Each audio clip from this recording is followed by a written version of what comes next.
En nuestro segmento se encuentra conmigo Hugo Torres, él es general de brigada en retiro y también vicepresidente del Movimiento Renovador Sandinista. Bienvenido, Hugo, gracias por estar aquí. Buenos días, Michelle. En Acción 10 en la mañana. Hugo, iniciar por esta decisión, a analizar un poco la decisión que ha tomado el gobierno de suspender el diálogo o las negociaciones con la Alianza Cívica, quien habría venido en determinado momento representando a la oposición nicaragüense.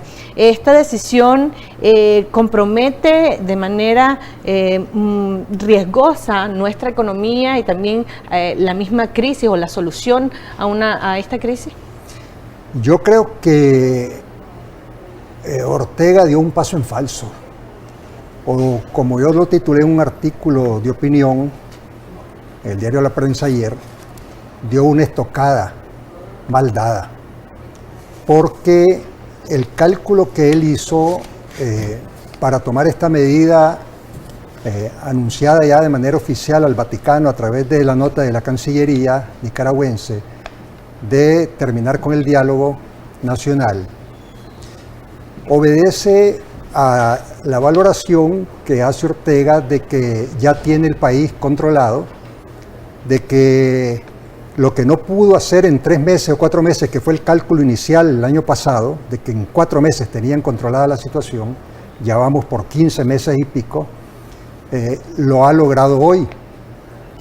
Cree que de esa manera ya no necesita ese diálogo, que ya no necesita seguir haciendo concesiones desde la óptica de él, ¿verdad?, a la oposición, y que puede volver a las viejas jugadas, ¿verdad?, de imponer una realidad nociva para la ciudadanía y de imponer un proceso electoral para las futuras elecciones a su medida, con sus socios de siempre, es decir, con sus comparsas de siempre, y que al final de cuentas el pueblo se va a tener que aguantar y la comunidad internacional se va a tener que aguantar, ¿ya?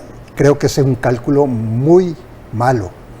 La reacción de la comunidad internacional fue inmediata, de parte de, por ejemplo, del canciller español, que va a ser el comisionado de Relaciones Exteriores de Europa, es decir, la autoridad de Relaciones Exteriores de la Unión Europea, próximamente, a partir de septiembre. Y la reacción de la alta comisionada de Naciones Unidas para los Derechos Humanos igualmente fue fuerte. El Departamento de Estado se pronunció fuerte, la CIDH se pronunció fuerte, reclamando, exigiendo la vuelta a la mesa de negociación. O sea, la realidad de hoy no es la realidad de hace 2 años atrás. Ahora, el gobierno aparentemente continúa en este siguiente paso, que es el tema de las reformas electorales. La semana pasada empezó a circular de manera extraoficial que esta semana estaría conformándose una comisión electoral en la Asamblea Nacional para debatir, discutir estas reformas electorales que se darían de manera unilateral. Los partidos tradicionales que aún tienen alguna representación dentro de la Asamblea Nacional han dicho que no van a participar de esta comisión. ¿Qué sucederá? ¿Cuál sería o cuál debería de ser la reacción de la oposición ante unas reformas electorales que están o estarían siendo diseñadas y aprobadas por la bancada del Frente Sandinista, que quizás no llenen las expectativas de la población? Pues la reacción natural va a ser desconocerlas, rechazarlas. Es que esto es como la comisión famosa de la verdad que formó en medio de los asesinatos Daniel Ortega. ¿Quién la reconoce? ¿Quién le hace caso? Si todo el mundo sabe que no representa los intereses de la ciudadanía, que ahí no están representados los intereses de la ciudadanía. Y más aún, si algunos partidos, como ya lo han anunciado y usted me lo recuerda ahora, de los que forman parte de la Asamblea Nacional, ya dijeron claramente de que no van a participar en esa farsa de la discusión de esas pseudo reformas electorales. No. Eso, si no logra ningún tipo de reconocimiento, ¿para qué sirve? ¿Para qué? ¿Quién las va a creer? ¿qué grado de legitimidad van a lograr con ellas? Ninguna. Entonces, no tiene sentido eso.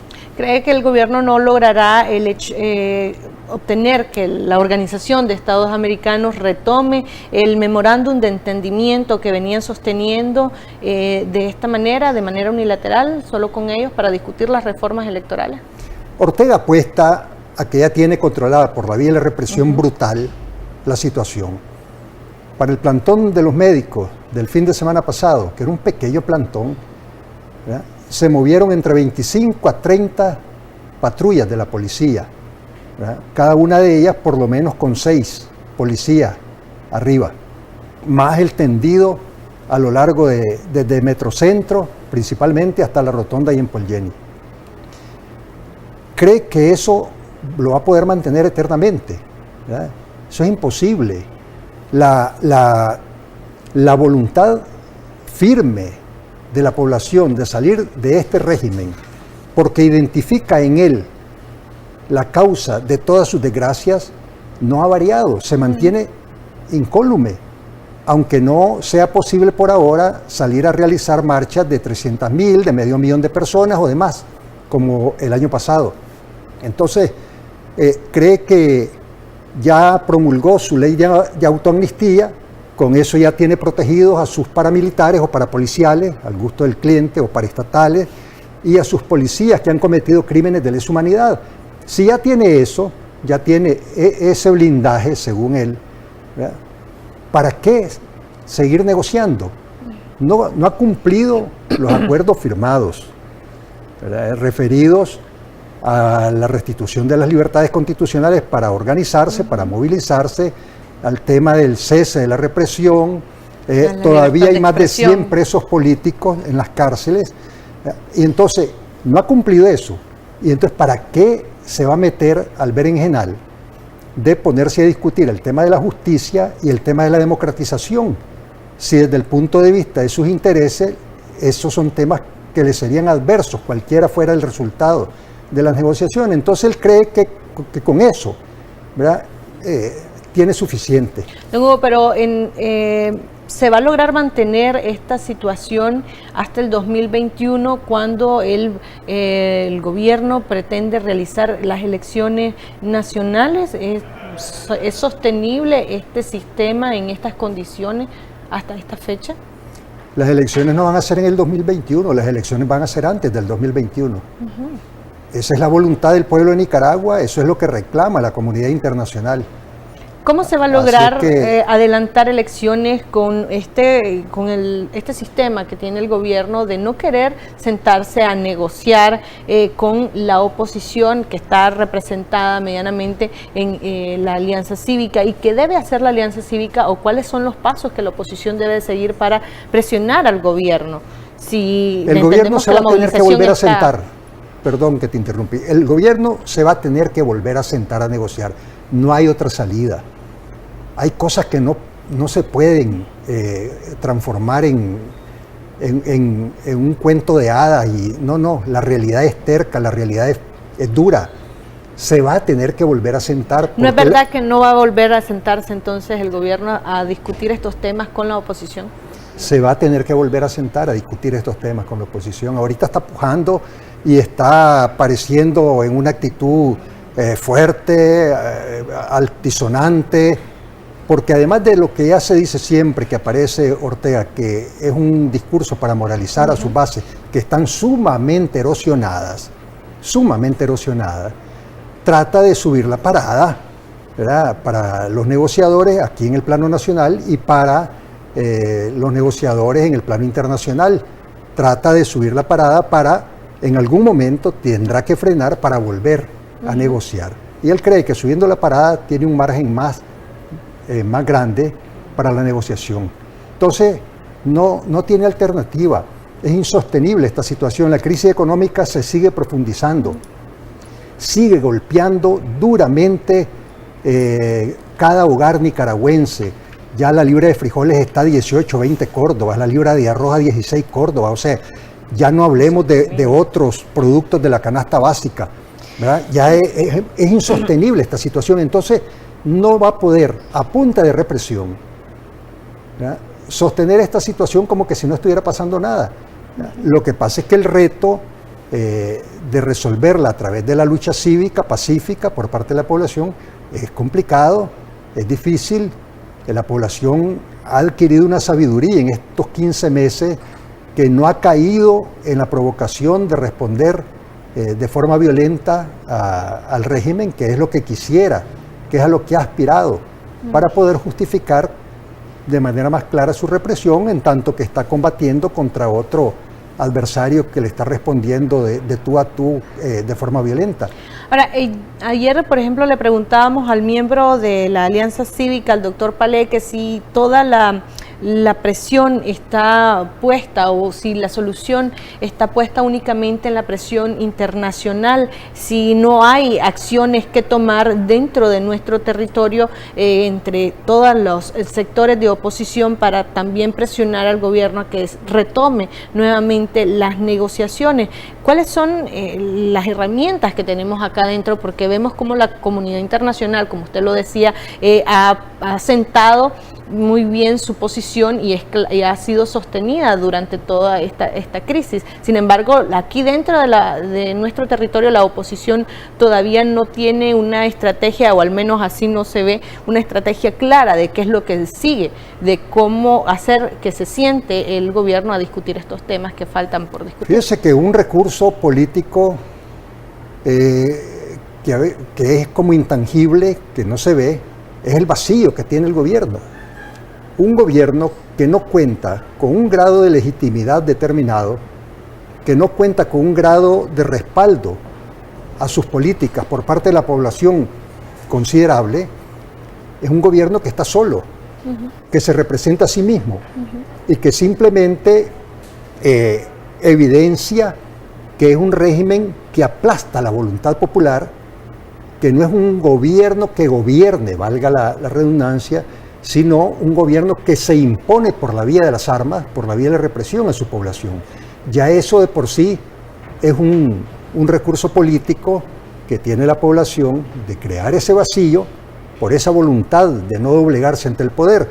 Por otro lado, yo pienso que la Alianza Cívica, la Unidad Nacional Azul y Blanco, están valorando las nuevas acciones a realizar, pero mientras haya alguna manifestación, por mínima que parezca, de resistencia, significa que la llama de la rebeldía cívica, pacífica, está viva. Entonces, creo que estos son momentos, además, de profundizar la organización, de ir dando los pasos para la creación de una gran coalición nacional, donde esté la Alianza Cívica, la Unidad Nacional Azul y Blanco, que aglutine al resto de organizaciones. Lo ideal sería que estuvieran las organizaciones de las madres de los asesinados, de los excarcelados, el movimiento campesino, otras organizaciones, personalidades reconocidas en cada departamento, en cada municipio, aglutinadas, ¿ya?, en una gran alianza nacional o en una gran coalición nacional para que se puedan coordinar mejor las acciones, para que puedan ser más fuertes las acciones de resistencia y para estar preparados además para el momento, que no tarda mucho, de entrar a discutir las reformas electorales y de entrar a un proceso electoral donde tendrá que competirse contra un régimen que va a hacer todo lo posible a través de la represión de no perder el poder o de no perder cuotas importantes del poder. Pero esta gran coalición o esta gran alianza va a ser clave para ganarle en elecciones verdaderas, transparentes, creíbles, verificables, con observación internacional y nacional, y para no permitir que se roben el voto y para los pasos posteriores, es decir, para alcanzar además una mayoría calificada en la Asamblea Nacional que le impida a Ortega, ¿ya?, incidir de tal manera que no deje gobernar al próximo gobierno. En esta gran coalición tienen cabida los partidos tradicionales que han participado en las últimas elecciones, por ejemplo, el PLC, el Partido Conservador y C+L, que son algunos de los que tienen personería jurídica y que también han hecho algún tipo de propuestas de reformas electorales. Tiene que ser una una coalición o una gran alianza nacional amplia, inclusiva. La población ya tiene identificado, más o menos bien identificado, quiénes han sido los que han estado de su lado, quiénes han sido los que la han defendido, quiénes han sido los que han compartido los avatares de esta lucha cívica y pacífica, y quiénes son los que han estado del lado del régimen, quiénes son los que le han hecho el juego al régimen, quiénes son los que han sido socios subordinados del régimen. Y lo otro es que en todas las bases de estos partidos, la mayoría de esas bases están en contra de este régimen abusivo, criminal, ¿verdad? Toda esa gente tendrá que entrar a formar parte de esa gran alianza nacional o de esa gran coalición nacional, a mi juicio. Estas propuestas hechas por el PLC, por ejemplo, de discutir o al menos unirse únicamente para trabajar el tema de las reformas electorales, ¿podría ser un principio de esta unión, de esta gran coalición? Yo creo que la coalición o la gran alianza nacional que se tendrá que formar es una necesidad, es un imperativo histórico. Que muchos sectores lo están pidiendo además. Sí, tendrá que establecer, acordar entre todas las partes los principios de su formación y de su funcionamiento, las reglas del juego, los objetivos a conseguir. Y yo creo que el que suscribe esos principios, el que suscribe esos objetivos, tendrá cabida en la misma. Ese es el compromiso, el cemento que tendrá que unir a todas las partes en esta gran coalición, en esta gran alianza nacional. Tendrá que ser, uno, el elemento confianza, pero además del elemento confianza, que es clave, los principios, los objetivos. Ya la forma de operativizar las cosas pues ya va sobre la marcha, pero se tiene que suscribir como, esa vendrá siendo como la especie de constitución, ¿verdad? de esa gran organización nacional. Ahora, ¿cuáles serán o tendrían que ser los objetivos de esta gran coalición? Obviamente, uno de los objetivos que han afirmado varios sectores es precisamente salir de este sistema o del gobierno que actualmente está presidido por el presidente Daniel Ortega. Pero más allá de eso, luego, ¿cuáles serán los objetivos que debe perseguir esta coalición? Tendrán que definir una especie de decálogo de objetivos. Decálogo es un término que pueden ser 10, 12, 15 puntos, no muchos, los fundamentales, para comenzar a recuperar la institucionalidad democrática.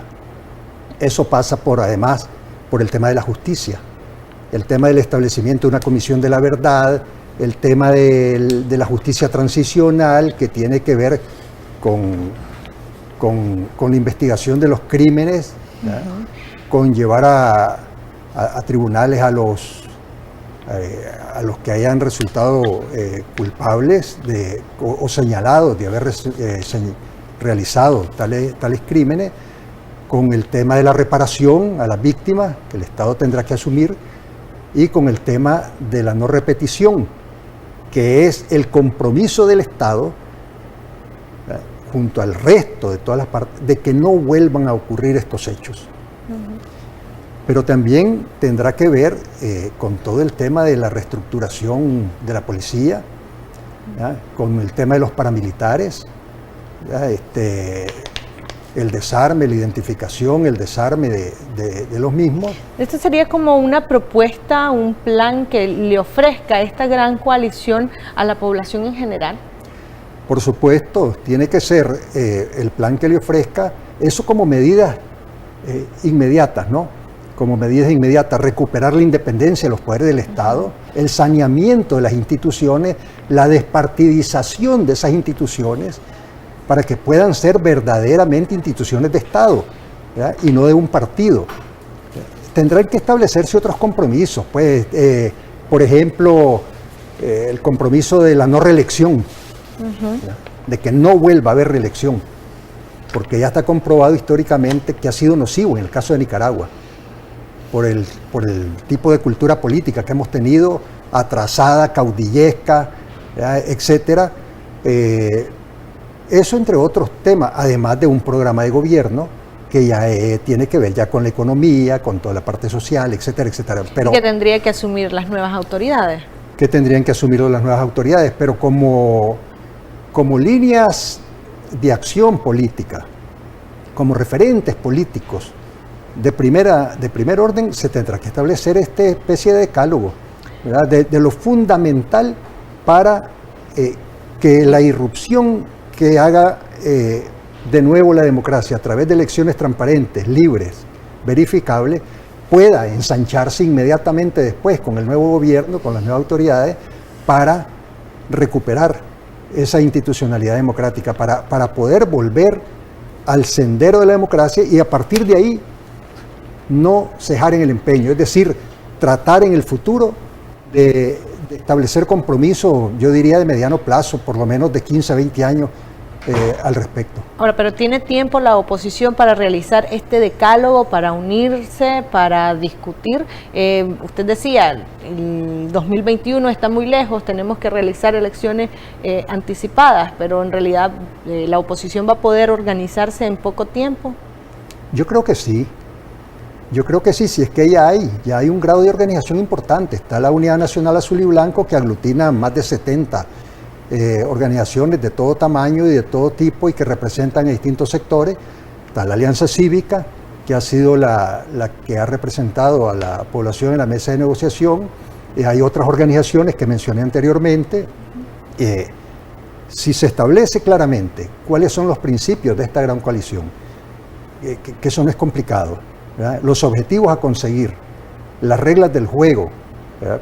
de la misma, en este plano hasta las elecciones, ¿verdad? Y la pretensión yo creo que debería de ser de que se mantenga por un tiempo más para que no ocurra lo que ocurrió en 1990 con la UNO, ¿no? Que se mantenga un tiempo más para mantener la cohesión de la ciudadanía, la cohesión de todos los sectores sociales, económicos, políticos, en función de seguir empujando ese carro una vez alcanzado la presidencia con las elecciones verdaderas a las que se está reclamando y aspirando. Ya para concluir, don Hugo, me gustaría si nos dijera un mensaje a todos los sectores de oposición que en estos momentos supongo están unidos, se están reuniendo y llegando a estos puntos de encuentro para hacer un frente común y poder avanzar en el tema de la crisis y poder llegar a una solución pronta. El mensaje es de unidad. Estos son momentos de unidad, de la máxima unidad posible. Estos no son momentos, sin dejar de ser críticos y autocríticos, ¿no? Porque cuando la crítica es sana, es constructiva, realmente ayuda. Cuando hay insidia, hay inquina, hay cizaña, eso no, eso desune, eso destruye. Entonces, estos son momentos de no perder de vista quién es el adversario principal. Esa es la contradicción fundamental a resolver en este momento entre democracia y dictadura, entre ciudadanía que está siendo agredida, que está siendo abusada, que está siendo perseguida, y un régimen que es el persecutor, que es el que agrede, que es el que persigue. Entonces, creo que momentos de unidad, aguantemos contradicciones secundarias que tengamos o digámoslas calladamente entre nosotros, ¿verdad? O las que a todas luces son observaciones sanas para no perder el sentido crítico, ¿verdad? Porque esto no es un pensamiento monolítico, ¿verdad? Pero en función de construir, no en función de dividir. Debemos tener mucho cuidado porque son momentos en que el enemigo ha infiltrado algunas filas. Ya vimos lo que sucedió en el caso de Costa Rica y hubo claramente una infiltración para provocar desorden, para provocar desunión, ¿verdad? Y eso pues es un esfuerzo que sin lugar a dudas está realizando a lo interno del país. Debemos tener mucho cuidado. Los excarcelados deben procurar mantenerse unidos, ¿verdad? Que no los dividan. Las asociaciones que se han establecido se deben mantener unidas, que nadie los divida. La alianza cívica se debe mantener unida y firme, que no permita que la dividan, que no permitan que algún sector se vea tentado a querer caer en el juego del poder, porque eso sería catastrófico. Y además de eso, aquí el gran juez, que es la población, pues no reconocería ningún esfuerzo que no sea en función de sus intereses. Entonces, momento de unidad, unidad y unidad.